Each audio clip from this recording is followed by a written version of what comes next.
പ്രിയപ്പെട്ട പ്രവാസി സുഹൃത്തുക്കളെ, നമ്മുടെ മക്കൾക്ക് ഏറ്റവും മികച്ച വിദ്യാഭ്യാസം നൽകുക, അവരുടെ സ്വപ്നങ്ങൾ യാഥാർത്ഥ്യമാക്കാൻ സഹായിക്കുക, ഇതിനേക്കാൾ വലിയൊരു സന്തോഷം ഒരു രക്ഷിതാവിനും ഉണ്ടാകില്ല. എന്നാൽ സ്നേഹം മാത്രം മതിയാവില്ല, അവരുടെ ഭാവിക്കായി നമ്മൾ സാമ്പത്തികമായി കൂടി തയ്യാറെടുക്കേണ്ടതുണ്ട്.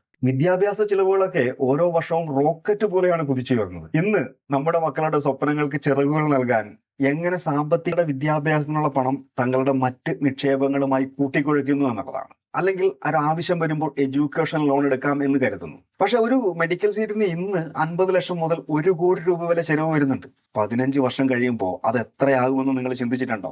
ഈ വിദ്യാഭ്യാസ രംഗത്തെ പണപ്പെരുപ്പം എന്നത് സാധാരണ പണപ്പെരുപ്പത്തെക്കാൾ വളരെയധികം കൂടുതലാണ്. ഏകദേശം 8 മുതൽ 10% വരെ വരുന്നുണ്ട്. ഇത്രയും വലിയൊരു തുകയ്ക്ക് ലോൺ എടുത്താൽ അത് തിരിച്ചടയ്ക്കുന്നത് നിങ്ങളുടെ കുട്ടിയുടെ കരിയറിന്റെ തുടക്കത്തിൽ തന്നെ അവർക്കൊരു ബാധ്യതയാകും. ഈ ഭാരം അവർക്ക് നൽകാതിരിക്കുക എന്നുള്ളത് നമ്മുടെ ഒരു കടമയാണ്. കുട്ടികളുടെ ഭാവിക്കായി പ്ലാൻ ചെയ്യാൻ 3 വഴികൾ നമുക്ക് നോക്കാം.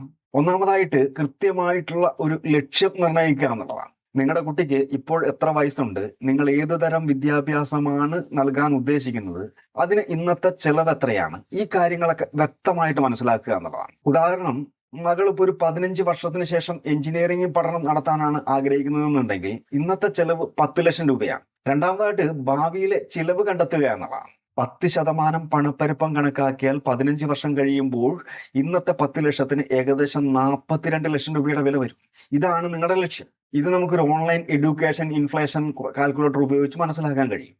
മൂന്നാമതായിട്ട് ശരിയായിട്ടുള്ള നിക്ഷേപങ്ങൾ തിരഞ്ഞെടുക്കുക എന്നുള്ളതാണ്. നമ്മുടെ ലക്ഷ്യം 10 വർഷത്തിൽ കൂടുതൽ ദൂരെയുള്ള ഒന്നായതുകൊണ്ട് തന്നെ പണപ്പെരുപ്പത്തെ മറികടക്കുന്ന മികച്ച വരുമാനം നൽകാൻ കഴിയുന്ന നിക്ഷേപങ്ങൾ മാത്രം തിരഞ്ഞെടുക്കുകയാണ്. ഇക്വിറ്റി മ്യൂച്വൽ ഫണ്ടുകൾ ഇതിന് ഏറ്റവും നല്ലൊരു മാർഗമാണ്. എല്ലാ മാസവും ഒരു നിശ്ചിത തുക SIP ആയി നിക്ഷേപിക്കുന്നത് വഴി ദീർഘകാല അടിസ്ഥാനത്തിൽ കൂട്ടുപലിശയുടെ ശക്തിയോടുകൂടി നിങ്ങൾക്ക് ഈ ലക്ഷ്യത്തിലെത്താൻ സാധിക്കും.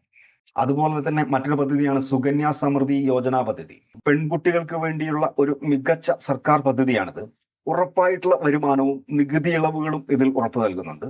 അപ്പോൾ പ്രധാനമായിട്ട് ശ്രദ്ധിക്കേണ്ടത്, കുട്ടികളുടെ വിദ്യാഭ്യാസത്തിനുള്ള നിക്ഷേപം നിങ്ങളുടെ മറ്റ് റിട്ടയർമെന്റ് ഫണ്ടുകളുമായിട്ടോ മറ്റ് നിക്ഷേപങ്ങളായിട്ടോ ഒന്നും കൂട്ടിക്കുഴയ്ക്കരുത്.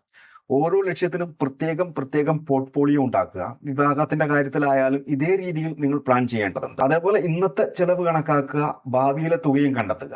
അങ്ങനെ അതിനായിട്ടൊരു നിക്ഷേപം തുടങ്ങുക എന്നുള്ളതാണ്. ഇതിൽ ഏറ്റവും പ്രധാനപ്പെട്ടത് എന്താണെന്ന് വെച്ച് കഴിഞ്ഞാൽ, എത്രയും നേരത്തെ തുടങ്ങുന്നുവോ നിങ്ങൾക്ക് അത്രയും കുറഞ്ഞ തുക മാസം നിക്ഷേപിച്ചാൽ മതി എന്നുള്ളതാണ്. ഓരോ ദിവസവും വൈകും തോറും നിങ്ങളുടെ ലക്ഷ്യം അകന്നകന്നു പോയിക്കൊണ്ടിരിക്കും. അപ്പോൾ നിങ്ങൾ നിങ്ങളുടെ കുട്ടികളുടെ ഭാവിക്കായി നിക്ഷേപം തുടങ്ങിയിട്ടുണ്ടോ? ഉണ്ടെങ്കിൽ ഏത് നിക്ഷേപ മാർഗമാണ് നിങ്ങൾ തിരഞ്ഞെടുത്ത് താഴെ ഒന്ന് കമന്റ് ചെയ്യാമോ? നമ്മൾ ഇതുവരെ പണം സമ്പാദിക്കുന്നതിനെ കുറിച്ചും നിക്ഷേപിക്കുന്നതിനെ കുറിച്ചും ഒക്കെയാണ് സംസാരിച്ചത്. എന്നാൽ ഇതിൽ നിന്നും സർക്കാരിന് ഒരു തുക കൊടുക്കേണ്ടതുണ്ട്, നികുതി.